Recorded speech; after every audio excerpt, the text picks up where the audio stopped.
Assalamualaikum warahmatullahi wabarakatuh. Selamat pagi, salam sejahtera bagi kita semuanya. Om Swastiastu, Namo Buddhaya, salam kebajikan. Perkenalkan, saya Lea dan teman-teman saya dari tim 6, yaitu ada Angelia Putri Indonesia Boru Maringga, Ilham Wibisono, dan Randi Pratama Putra. Pada kesempatan kali ini, kami akan mempresentasikan salah satu materi dari Project Management, yaitu Triple Constraint. Triple constraint merupakan suatu konsep pada manajemen proyek yang menjelaskan bahwa setiap proyek yang sedang dikembangkan atau sudah dikembangkan dibatasi oleh 3 aspek, yaitu ada ruang lingkup, waktu, dan budget atau cost. Jadi ini ada di sini, jadi yang tadi time, scope, dan cost. Kayak gitu. Nah, jadi perubahan dari triple constraint ini dapat saling mempengaruhi karena ada di segitiga ini ya, mereka saling berkaitan, sehingga keberhasilan atau kegagalan suatu proyek dapat bergantung pada ketiga aspek tersebut yang telah ditentukan oleh para project manager dan para stakeholders. Gitu. Selanjutnya. Oke, jadi tadi triple constraint kan ada 3 aspek ya. Yang pertama ada scope. Scope atau ruang lingkup, itu simpelnya persyaratan atau kiriman apa saja yang termasuk dalam proyek. Jadi pada scope ini kita menentukan apa saja yang akan dicapai pada suatu proyek dan batasannya. Scope ini mencakup semua aktivitas yang telah disepakati dan didefinisikan, baik yang termasuk dalam proyek ataupun yang tidak. Yang kedua ada cost atau biaya. Biaya ini merupakan biaya total atau anggaran yang diperlukan untuk menyelesaikan suatu proyek sesuai dengan ruang lingkup dan jadwal yang telah ditentukan. Nah, biaya ini ada 2 jenis, ada biaya langsung atau direct cost dan biaya tidak langsung atau indirect cost. Contohnya nanti dijelasin ada di akhir. Yang ketiga ada time atau waktu. Ini tuh durasi atau berapa lama sih proyek akan berlangsung. Durasinya ini udah mencakup semua siklus proyek dari mulai perencanaan sampai penyelesaian. Biasanya di waktu ini semua kegiatan dijelasin secara rinci pembagian durasinya, serta ada milestone untuk memastikan proyek ini berjalan tepat waktu. Selanjutnya, mengapa triple constraint itu penting? Menurut The Digital Project Manager, alasan utama triple constraint penting untuk setiap proyek adalah fleksibilitas. Lantas bagaimana suatu batasan justru menjadi fleksibilitas dari proyek itu? Nah, saat sudah ada batasan tertentu dari segi time, cost, dan scope, ketika ada perubahan tak terduga, proyek akan tetap terselesaikan sesuai dengan batasan yang sudah ditentukan. Ketika ada masalah budget yang kurang sesuai dengan scope proyek misalnya, kita akan dipaksa untuk menjadi kreatif dan mencari solusi sendiri. Intinya, triple constraint ini adalah sebuah batasan yang menjadi framework dalam sebuah proyek. Tiap anggota tim menggunakannya sebagai panduan, bahkan ketika ada permasalahan sekalipun. Next. Selanjutnya, cara kerja triple constraint. Sederhananya, jika Anda membuat perubahan pada salah satu sisi segitiga, itu juga akan mempengaruhi sisi segitiga lainnya. Pada model triple constraint yang paling umum, ditempatkan kualitas di tengah segitiga untuk mengilustrasikan bahwa kualitas proyek bergantung pada ruang lingkup, anggaran, dan waktu yang dihabiskan oleh proyek. Jika Anda ingin mempertahankan tingkat kualitas yang konsisten, membuat perubahan pada satu sisi segitiga memerlukan penyesuaian pada sisi lainnya. Contohnya, jika Anda akan meminta sesuatu untuk dikirimkan dengan lebih cepat, maka Anda harus membayar lebih.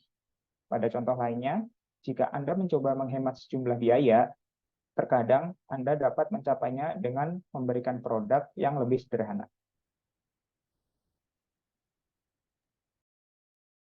Selanjutnya untuk mengelola proyek dengan triple constraint, yang pertama dari segi scope atau ruang lingkup, dalam PMBOK 6th Edition ada 6 langkah dalam manajemen ruang lingkup. Yang pertama plan scope management, yaitu proses pembuatan rencana manajemen ruang lingkup yang mencakup bagaimana ruang lingkup akan ditentukan, diverifikasi, dan dikendalikan. Yang kedua adalah collect requirement, atau proses menentukan, mendokumentasikan, dan mengelola kebutuhan serta persyaratan dari stakeholder untuk memenuhi tujuan proyek. Yang ketiga ada define scope, yaitu proses mengembangkan deskripsi rinci tentang proyek dan produk yang akan dihasilkan. Yang keempat ada create WBS, yaitu proses memecah hasil pengiriman dan pekerjaan proyek menjadi bagian yang lebih kecil sehingga lebih mudah dikelola pengembangannya. Yang kelima ada validate scope, yaitu proses formalisasi penerimaan hasil pengiriman proyek yang telah selesai. Yang terakhir ada control scope, yaitu proses pemantauan status proyek dan cakupan produk serta mengelola perubahan yang terjadi ke dalam baseline.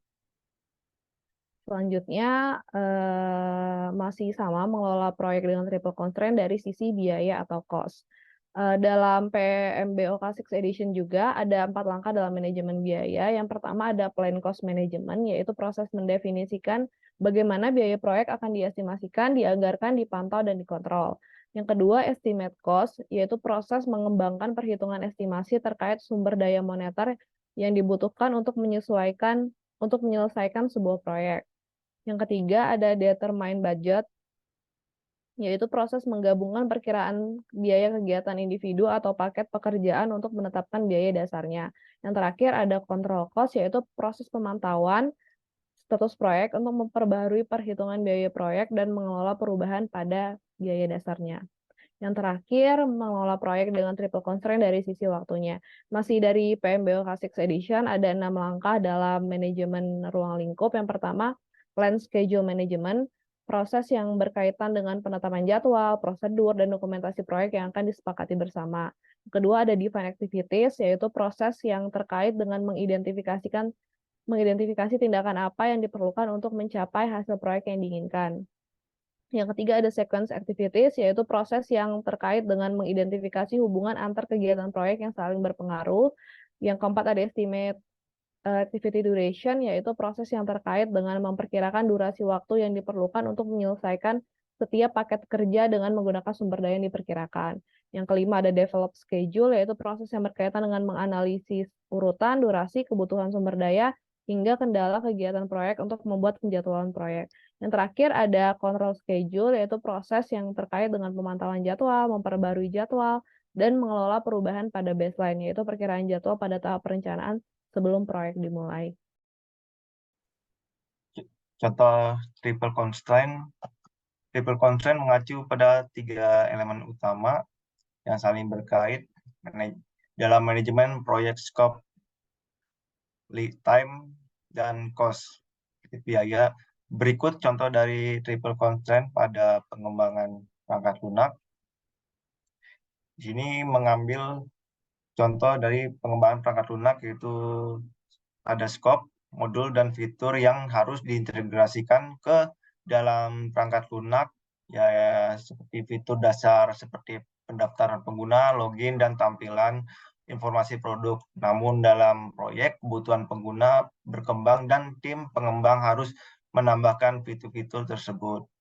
Yang kedua ada time, itu waktu yang dialokasikan untuk pengembangan, pengujian, dan peluncuran, yaitu proyek ini direncanakan akan selesai dalam 6 bulan. Namun karena penambahan fitur tambahan, pengembangan aplikasi memerlukan waktu tambahan 3 bulan, membuat total waktu pengerjaan menjadi 9 bulan. Itu contoh dari time.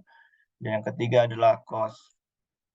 Itu biaya pengembangan perangkat lunak dan sumber daya manusia, ya seperti perubahan ruang lingkup dan penambahan waktu pengembangan mengakibatkan biaya tambahan dalam bentuk upah pengembang tambahan dan pengeluaran tambahan untuk sumber daya teknis. Biaya total proyek akhirnya melebihi dari awal anggaran. Ya, next. Ya, referensi dari slide ini. Ya, sekian dari kelompok kami, kelompok 6. Assalamualaikum warahmatullahi wabarakatuh.